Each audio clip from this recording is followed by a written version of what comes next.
The Christians are in the fight now, Andrew. Trust me. And I want to stand alongside the Muslims and fight together to save our children. For me, in business, I asked this question the other day. I'm so curious to get your thoughts on this.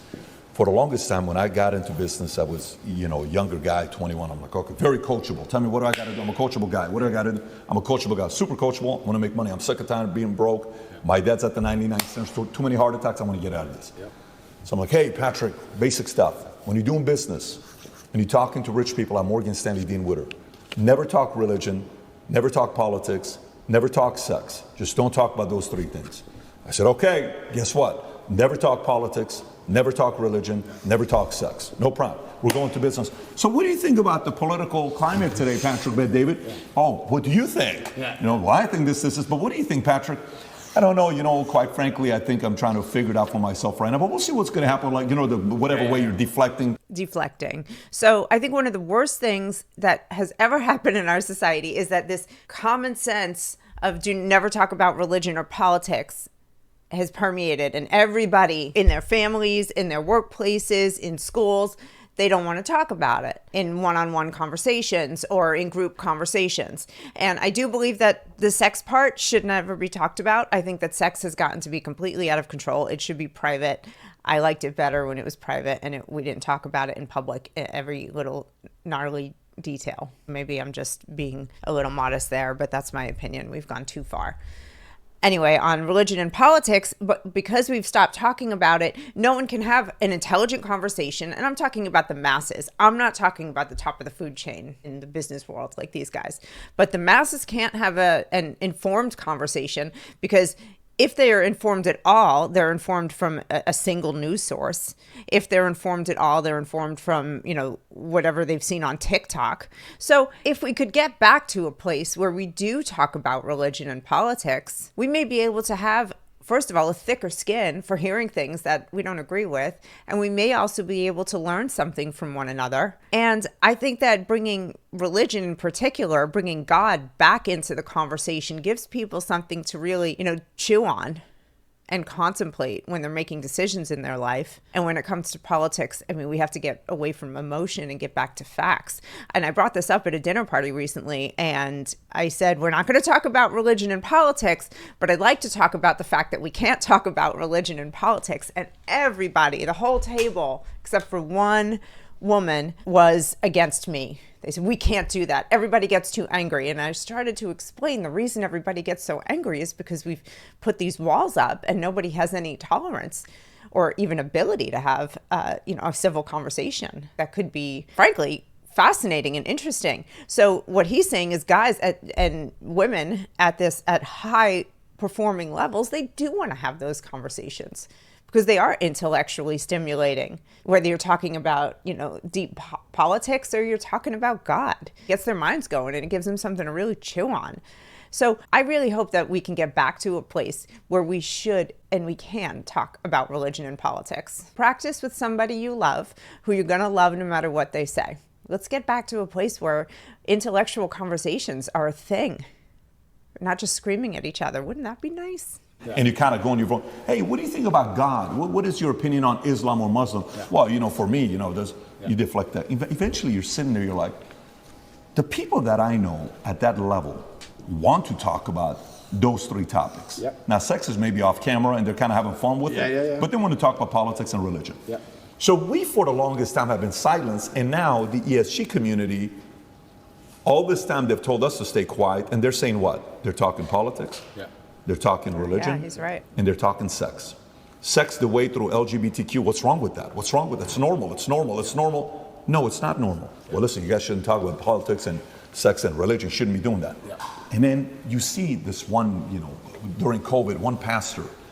It's funny. What he's talking about, this ESG group, though, they are not saying to talk about politics, religion, and sex. They are just saying, listen to us talk about politics, religion, and sex. They're not fostering a discussion with any sort of intellectual substance. It's agree with us or you're a bigot. Australia, a Syrian man. I don't know what his name is, Vinny. What's his name? The Syrian pastor, priest from Australia. And he was fighting all the anti-COVID guidelines, and his stuff is going viral. He's doing this. And you've seen these messages. Some of the people that stood up, they stood up because they feared God, okay? And for you... Quick note, if you're not religious, fearing God doesn't just mean being afraid of God, afraid of punishment if you don't do what he says. Fear is a kind of a synonym for revering. So it's holding God in reverence. With your life, it's been interesting watching you go through your evolution of your faith. Pre-2022, former atheist, couple of the things you've said in the past, God isn't real because you can't prove it. Okay, kind of like that was more the Malcolm X argument, right? Bad things happen to good people and good things happen to bad people far too often for God to exist. I'm the center of my universe. That's pre-2020. Then gradually you start talking about Christianity, and you know, in 2020 you made a video announcing that you were wrong about what you had said previously about God, right? Now you start saying people are who are atheists are angry, bad energy people, and I don't want to be on that team anymore. And even if God is not real, the world is a better place if people do believe in God. I know God is real because there's so much evil in the world that there has to be an equal and opposite force. The devil can't exist if God does not. And if you look at the world today, it is very obvious that the devil does not exist. And I'll go to the last one here with Muslim. Does exist. Quotes from you. I think he meant Christians don't have a religion anymore because they tolerate everything and stand for nothing. And by the way, I actually agree with you, the fact that they're tolerating way too much.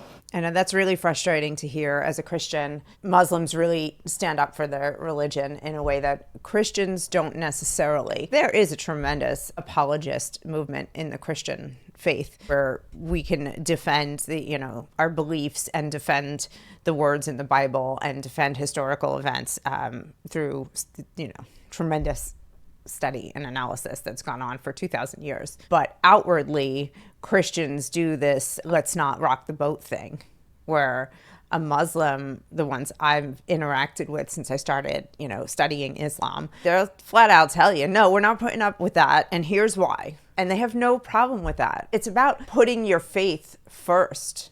And that is what God wants us to do. Whether you're a Muslim or you're a Christian, we're supposed to be putting God first. And it's not happening. And I can see a lot of the Christians that I hang out with now are more into putting God first. But all of the vast majority of my family and friends who consider themselves to be Christian, God is like a once in a while thing. It is kind of a drag that he's at the back of our minds and not at the forefront. So they have a point. Islam is the last religion on the planet. God is something to be feared, respected, and to prove yourself to, which means you got to earn his right. It's hey, I want to earn your right and your respect, right? How did you go, if you don't mind talking about your own evolution? Because us as men, if you knew me at 25 years old, you probably would have liked to party with me. I was a selfish guy. I was a guy you would have thought I was, right? And we go through this phase of where the selfishness kind of comes down a little bit. You still need to be selfish because you need to be driven, but to the point where you're like, listen, man, I got to really do something. And then somehow, some way, God enters. What's been your evolution of your faith, and where are you at today? Yeah, I think it's third law, equal and opposite force. What you just said there is absolutely true. There has to be equal and opposite force to all the evil in the world. And the equal and opposite force to all that evil has to be God. And I've talked about this at length even with atheists, and I try and say that regardless of whether you're an atheist or not, you're thinking of God as a man in the sky, but you need to think of God as a concept as a whole. And once you do that, it's impossible to accept that he doesn't exist, right? I said to the atheists, I said, let's say there was 2 islands. You're shipwrecked, right? And there's 2 islands. Both of them are full of savages. On one island, you and your friend are shipwrecked. On one island, your friend goes and he crashes and they kill him and they eat him. And you go to another island, and they want to kill you and eat you, but they don't because it's against their religion. Did God save your life? Who cares? Who doesn't even know the name of their God? But their God said, don't kill shipwrecked survivors. And now you're alive. So their God saved your life. The concept of God in and of itself saved your life. You owe God just for the concept of it, the idea of it. So even the idea of opposing evil as a whole is a belief in God. So you're either an evil person or you believe in God in some regard. And then I'm not an atheist. I 100% believe in God, but I don't know that is really a strong enough argument to convince an atheist of anything, because there's this common argument that if I'm a good person and I don't hurt anybody, then that's all that I need to be. And that is, this is going to sound a little nutty to some of you who aren't religious, but that is, to me, in the realm of spiritual warfare, one of the devil's greatest accomplishments is getting people to believe that if they're just a good person, that's all that matters, that they don't need God and they don't even need to believe in God or acknowledge his existence. That concept puts a separation between a human being and God, and it makes them the center of their universe, their own universe. I know what's good. I know what's right. That's all I need. And that is, to those of us who believe in God, absolutely not true, and a path of eternal destruction, because this life is very short. Eternity is, eternal. I understood that there had to be an equal and opposite force. I was raised Christian. I live in a Christian nation. Romania is actually, I think, the second or third most Christian country on earth. It's a very Christian country here. It's churches everywhere. They strongly believe. And that's where I began my journey. But I always had a very healthy respect for Islam, because I understand that to a degree, to have a religion at all, you have to have an intolerance, to a degree. Because without an intolerance, you don't have rules. You don't have laws. You don't have any, like you said, you have to earn God's respect. If you're a religion which is tolerant of everything, then you don't have to earn God's respect. You can be a bad person and do bad things. God loves me, so it's fine. Well, no, it's not, because that's not the point of the religion. So then you extrapolate that out, and I was sitting and thinking, well, what's the primary function of a religion? And the primary function of a religion, I don't believe is... I just want to respond real quick to his God loves me, so it's fine thing. I mean, I used to think that. I used to not really understand until I started studying the Bible and understanding that the relationship with God and understanding my position as a child of God. Yes, he loves me no matter what, but really the only way to get, in good with him, to use very common language, is to be, to strive to be more like him, and to strive to please him, and to not do bad things, and to, when I do, come back to him with like tremendous apology. So that's another problem. God loves me. It doesn't matter what I do. It's so prevalent. And I'm so glad I'm past that part of my life. Religion exists so I can live forever.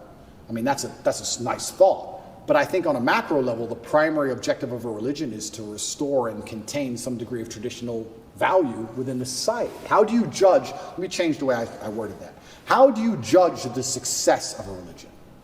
I don't think you can judge it by the number of people who join it, because there's lots of people who are Catholic who don't act Catholic. They don't act in any way particularly Christian. Anyone can say they're something. You can walk into a strip club and everyone says they're Christian. It doesn't mean anything, right? So how do you judge the success of a religion? Well, I like to think the best way to judge the success of a religion is how successful is it at fighting evil? How successful is it at preserving the morality of a population in X parameter, in X geographical area? So when you look at it from that way, you can't say that Islam isn't the most successful religion on earth. It's the most successful in regards to opposing evil. It's the most successful in regards to opposing its differing viewpoints. It's the most successful in regards to having people act within the limits and the confines of what it finds to be moral and good to God. He's totally biased, and I get that, and I can't argue against what he's saying, but I also can't argue for it, because he's making a statement that is, at least up to this point in the video, unqualified and unquantified also. So I'd be curious if he wants to, bring on some data to make that assertion true. But, America was also built on Judeo-Christian values, and that freedom, things like freedom of speech. And yes, there was slavery in the beginning, but that was a global norm, unfortunately. But we strove to, get better and better. And now everyone in this country has every right that they want and need to have. And everybody has equal rights here and equal opportunity to freedom. And the ultimate freedom comes from God, who gives us the freedom of our thoughts and gave us free will. So America was a wonderful place for starting that. I mean, it's kind of gone off the rails because free will and human beings are a disaster. I think we've been pretty successful, though, at creating freedom for human beings and creating good. And we're going to get America back on track. So I kind of give Judeo-Christian values a lot of credit for that. And then they also gave religious freedom, which allows Muslims and Hindus and Buddhists and everybody, the right to worship as they please or not worship at all. It's the most adhered to. It's the most feared. It's the most respected in most forms. And then also I'd like to think... I would say it's the most feared. Yeah, it's the most feared. But what is respect without fear? I think that's fair. Do we respect men we don't fear? If there's a man who could do absolutely nothing to you on any level at all, you might be nice to him, sure, because we're not bad people. But would you really respect him? If you could take his chick in front of his face, set his car on fire, and he wouldn't do a thing, you wouldn't respect him. You might be nice to him because we're not bullies, but you wouldn't respect him. Respect and fear are linked.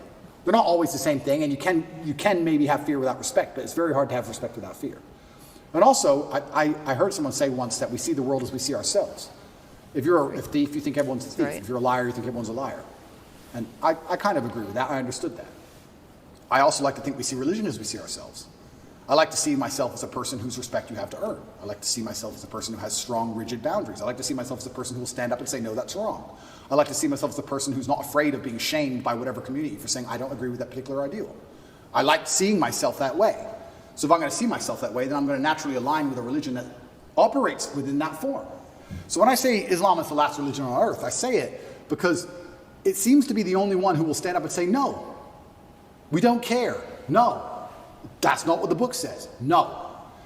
I was raised Christian, and Muslims as a whole, we have no problems. So I haven't had really a chance to do an anthropological study on, modern Muslims and what's going on around the world. And I'm still learning, and part of my learning is this particular conversation. What I worry about for the Muslim population that is in America and coming to America is that some of the same things that happen to the Christians in America are going to happen to the Muslims. So there's only so much you can insulate yourself from the society in which you live. And it takes a lot of discipline for me to have changed my life to become devoted, solid Christian. But when my ancestors first came here, I don't know, probably only 100 years ago, they came here with very Catholic, rigid values, and they lived by them. And the sacraments were very serious, and the way that we celebrated them were serious. The way we celebrated Easter, Christmas, the way my old Italian grandparents mourned. I mean, it was serious. It was heavy. The way that a funeral took place, 3 days, 3 full days, 2 days of a wake, a full day of a funeral, and then wearing black for at least a year afterwards. Those things, because America and generations of us have now passed through, have changed. The country has changed. We've become more Americanized. We've become looser with those traditions. Not because my grandparents didn't care about them. They passed them to my parents. My parents passed them to me. I passed them to my son, but they did kind of get less and less, get watered down. And if I said that to Andrew Tate, he would probably say that will never happen with Muslim families, but we do see it. We see, I've heard stories and seen, incidents where, Muslim teenagers are acting more like their American counterparts who've been here for generations, and they're having clashes with their families. So this is going to happen. And in another 50, 60 years, when another couple generations have come through, I am afraid of what America is going to do to the people of Islam. And I think that's something that, they have to take a close look at us. We didn't start out this way. And if you really want to hold on to your religion, I think you're going to have to live in a community here that is very active in Islam and really do your best to insulate your kids from the world that we're living in. If I had to do it again, I would be more insular with my son because the way the world is right now is absolutely horrifying. With Christians. The Western None at all. world. I don't want anyone to think I'm anti-Christian, like I dislike Christians. We don't have a problem with Christians. We believe in a lot of the same things. Yeah, I didn't think he had an anti-Christian problem. He's nice to Christians. We believe in Jesus. We put more respect on the name of Jesus than most Christians do. I just don't like the idea of people saying they're a Christian and saying, but because I'm a Christian, I can do whatever I want and throw all the rules away and none of it matters. Because once you have that level of tolerance, you no longer have a religion. Islam seems to be the last religion left with parameters. If you don't have parameters, you don't have a religion at all. Right. So we have parameters. I'm now in a Baptist community that's so freaking wonderful. And, we study the Bible together and learning and putting those guardrails in place in my life for the first time, even though I was raised Catholic, but I was more of a cultural Catholic. I've talked about that. So he's right that there are a great many Christians who live off the rails, but there are also a great many of us who are doing it right. So the closer I found myself to God, the closer I found myself to Islam. That's just how it ended. And Andrew, speaking of fear, one could argue that Islam these days, certainly in the last 20 years with the war on terror, they've also been the most vilified. Absolutely. Right? So, everything that we've seen happen with extremism and everything that's going on all over the world, how are you grappling with that? You've been a Christian for years now. Islam, everything. And you know what? That's such an interesting question, because when I was younger, especially when I was an atheist, I would sit and think, people are really doing terror attacks and doing all this crazy stuff because they're upset over a cartoon. That's so stupid. And nobody should kill anybody. Nobody should kill anybody. Charlie Hebdo, everything. Nobody should kill anybody. Nobody should kill anybody. I'll make that very clear. But also, part of me is now saying, why would you want to insult the prophet for billions of people? Why would you want to do that? I don't even want to make the argument against free speech. I'm not even saying you couldn't be allowed to. This is a sensitive subject. I'm just saying, what kind of person wakes up and thinks, I want to do that? This is a sticking point for me with Islam, that people, please, nothing against Islam. We've got Christians who are, doing God knows what horrible things. It's a sticking point for me that when people drew pictures of the prophet, that they were killed, or that they are, because he's right, nobody should kill. And as a Christian, going straight back to even the Old Testament, the 10 Commandments, thou shalt not kill, is a big one. It's a really big one for me. And I hope for everybody, although it's really not in America, we have a tremendous abortion problem. So I do have a problem that people think that vengeance is theirs. My understanding is that there is a part of Islam that tells people that vengeance is theirs. And I do need a lot more scholarship there. And I would love in the comments if people would help me to understand that, because it is a sticking point for me. And on the other hand, I completely agree with him. Like, why would you insult this religion? I would never, even if I could draw, I can't, I'm a terrible artist, but I would never put out an illustration or a photo of the Prophet Muhammad just to insult people. What's the point in that? But so, right now, everybody's doing it. We've got the Sisters of Perpetual Indulgence, who are a bunch of trans men dressed as nuns and doing these like horrible, sexy, vulgar scenes that they're acting out of Jesus on the cross. I mean, it is such a disgraceful insult to Christians around the country, around the world. Why would you do that? I don't think they should be killed for that. I would like them marginalized and pushed aside and silenced by ignoring them, instead of, the Major League Baseball giving them a special honor at a Dodgers game, which is happening for Pride Month. So he's right. Like, only shitty people, excuse me, but it's true, will go out of their way to insult somebody else's religion and beliefs. No, I just don't think that's a healthy mindset. Like, when I see these Satanists, and they're, especially in America, and they're doing, let's keep it on Christianity, these Satanists, and they're dressing up Jesus as gay and all this stuff, like, that's not done in any kind of good faith. There's no good reason to do that. That's done with genuinely malicious intention. And what kind of people want to do that? And then the answer by extension is, I thought America was a Christian country, so how can you have a Christian country where the prophets of the religion are mocked to the highest possible levels within the confines of the country, and it's promoted? Is that a Christian country? It is a Christian country, and people around the country are fighting against it. And we're doing things here finally.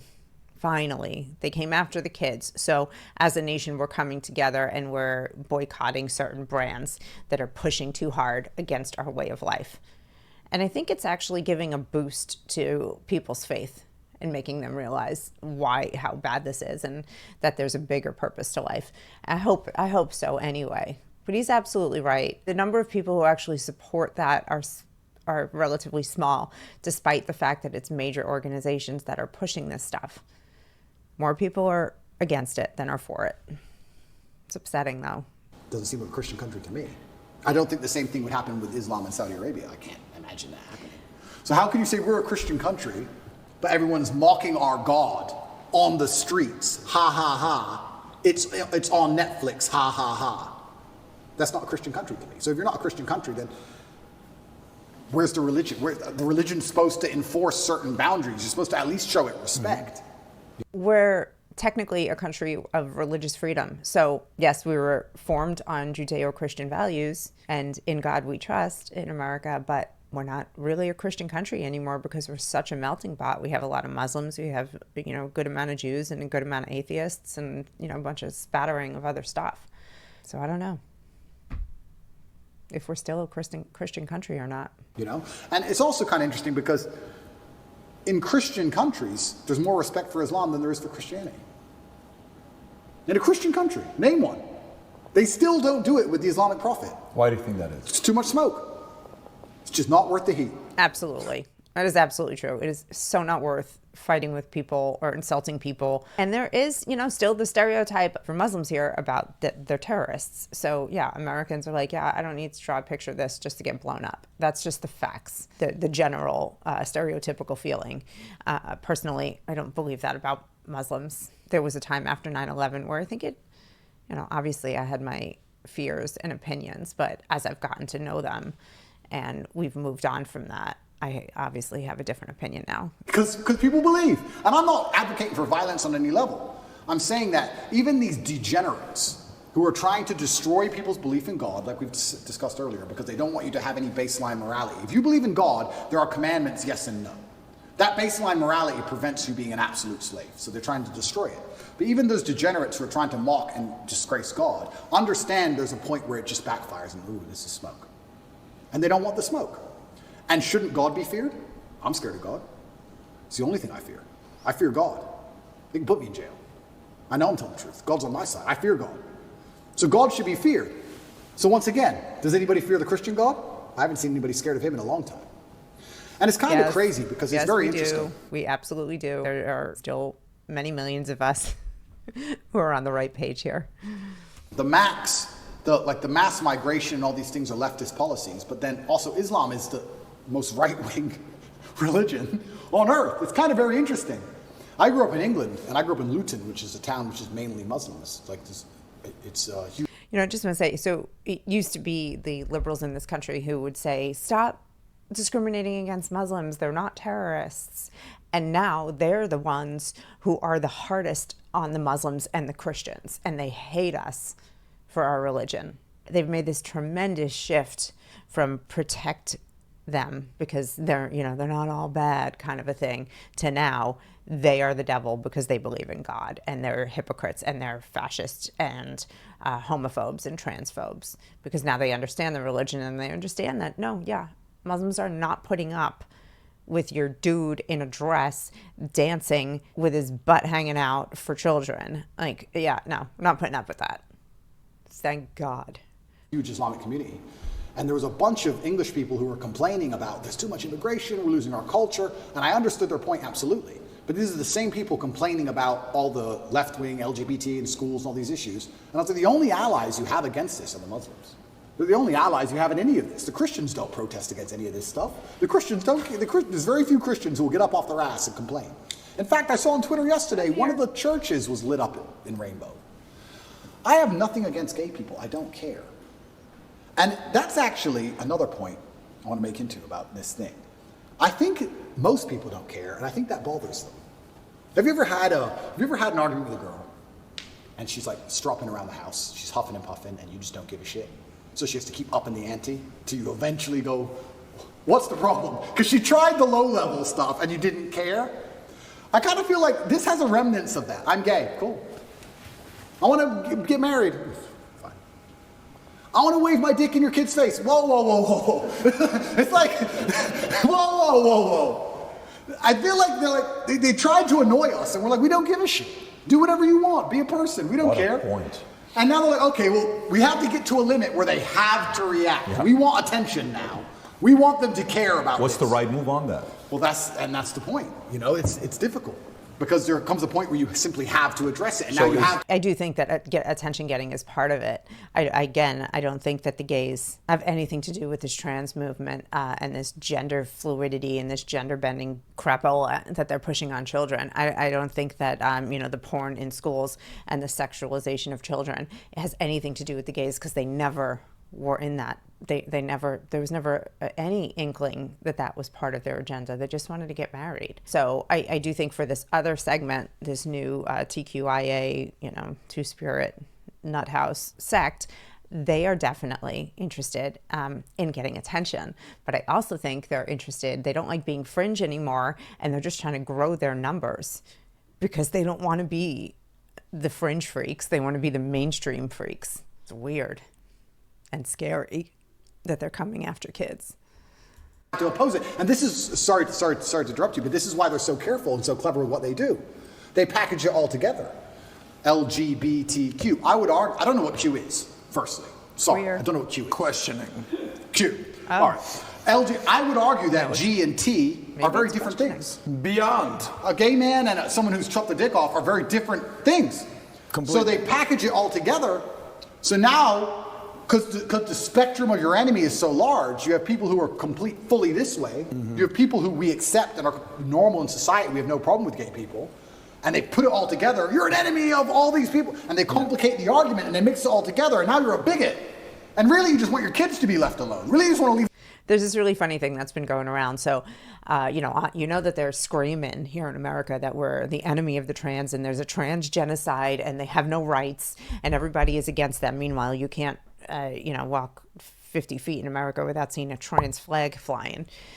I mean, the White House has a trans flag and trans flags flying, and they had naked people dancing on the White House lawn this past weekend for Pride celebration. It was the most classless, vulgar thing that I can't even believe the White House got involved in.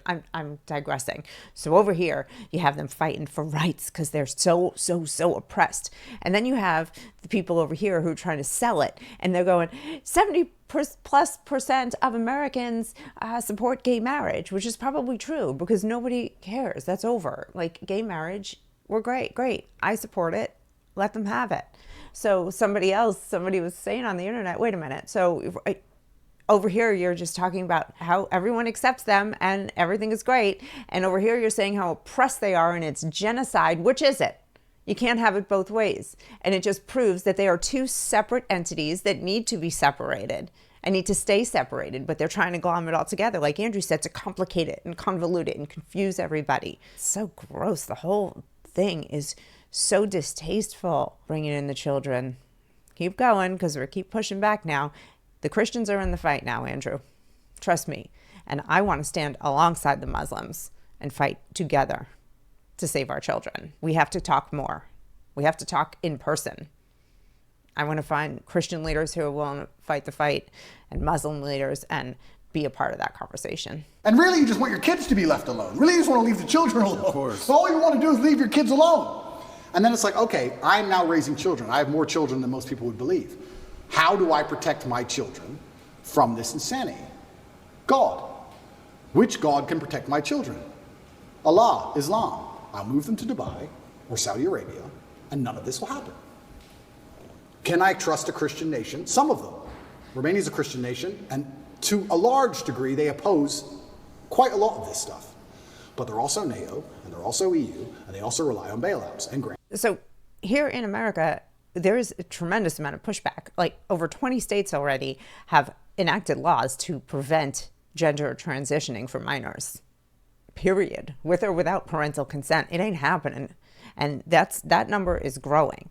So in England, the same thing just happened. So we're pushing back. We're in the fight. I want you to hear me, Andrew. We're fighting alongside, and we're not messing around. It went too far. We did turn the other cheek for far too long, and we did tolerate too much. And we were polite for far too long. That's over. That's over. Trust me. Grants and money. And on a long enough time frame, even in the 7 years I've lived here, I have watched certain attitudes change because money buys influence and power. So Andrew, not to cut you off, how much of you converting from Christianity to Islam is actually the belief in God versus the societal pressures that are facing children? Because it seems like it's a little bit of both. For you to believe in God, you have to respect him. Yeah, absolutely. I want to go backwards, though. So here in the States, we have red states, which are more conservative politically, and we have blue states, which are the more liberal, progressive, where all the really Looney Tunes policies are. And what has happened over the past several maybe 5-10 years, is that a lot of people living in the blue states where they have soft on crime policies, and they're putting, gender bending shit in schools to teach children, and they're indoctrinating them. A lot of people are running, and they're running to red states like Florida and Texas. So what has happened prior to that, people leaving, say, California and moving to Des Moines, Iowa, is they're running from the blue policies because the state that they live in has turned to garbage. And then they're going somewhere that's red and they're turning it purple because they like it. It's nice here. It's safe. The cops can prosecute criminals here. They can catch them and they can prosecute them. And, no one's trying to indoctrinate my kids here. But then they vote for the same policies that they left behind, that they ran from, because they're not smart enough to make the leap and understand. So what scares me is, Andrew is saying like, hey, I'm going to pick up my kids and move to Dubai. Yeah, he is doing it because, for example, realizing that the religion is a big part of it. But what if people start moving there and they're not committed to God and they start watering down that society? We have to be very careful. I mean, we're kind of getting to a point where we have to look at people and say, are you one of us or not? Because if you're not, stay where you are. Ron DeSantis, the governor of Florida, he has put into place that you can't teach CRT in schools and that, children can't have gender puberty blockers or gender change surgeries before the age of 18. He took pornography out of schools because there was pornography in schools, which is infuriating. But anyway, so now they're saying that, that Florida is a dangerous place. It's dangerous for Black people. It's dangerous for gays. And it's so not true. He just protected people from lies and certain mutilation. And I'm sitting here going, you know what? If they think it's terrible when it's wonderful here, let them stay where they are. Because I don't want any more lunatics here who think that child grooming is a good idea. So you kind of got to have keep a reputation very strong that we are not tolerating this. And he has to make sure that, when he's saying, oh, in Dubai, these things don't happen, that he is being really clear that we're also not tolerating any of it. You know what? Keep the water clear. How can I believe and put my life in the hands of someone I don't respect? And I'm going to respect a God which is feared. Yeah, but it's a vertical relationship, right? It's not a horizontal. If you base it horizontally, they're going to disappoint you.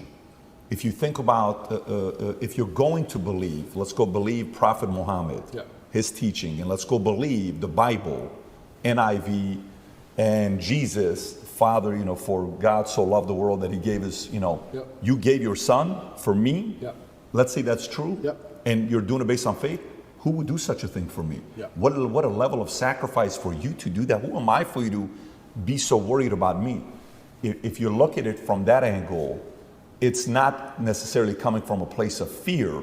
It's coming from a place of grace. It's coming from a place of love. It's coming from a place of, absolutely, a different feel. Because I do believe the part that upsets me is the fear aspect, that they're allowing others to mock your God, to mock Jesus, to mock whatever religion it is you're a part of, and you're kind of like, oh, they're just funny, man. No, it's not funny. You just crossed the line. Like JC has that one line where he says, don't tell me why what the guy said about me. Tell me why he was so comfortable saying it to you. 100%. Tell me why he said comfortable to you. So I think that's the part about faith. I understand when you're saying the fear and the respect side. So that's the part where fear is needed. I totally agree. We also just have a manners problem. We're both face-to-face and online. People think it's okay to insult each other, insult the things that are the most dear to them. So yes, fear is part of it, but just a baseline of decency would be nice to get back to. It isn't non-existent, but we've come a long way from when I was a kid, and we had to be respectful to strangers. We had to be respectful to our elders. We had to hold our tongue, hold our tempers. Now everybody's just off the rails. All right, guys, listen, I'm going to go. This is a very long interview. I will come back and do some more because it is a fascinating conversation, and I really enjoyed it and enjoyed being here with you. Meet me on Twitter. Let's talk about it there, or follow me on Instagram, whatever you prefer. Talk to you soon. Bye, guys.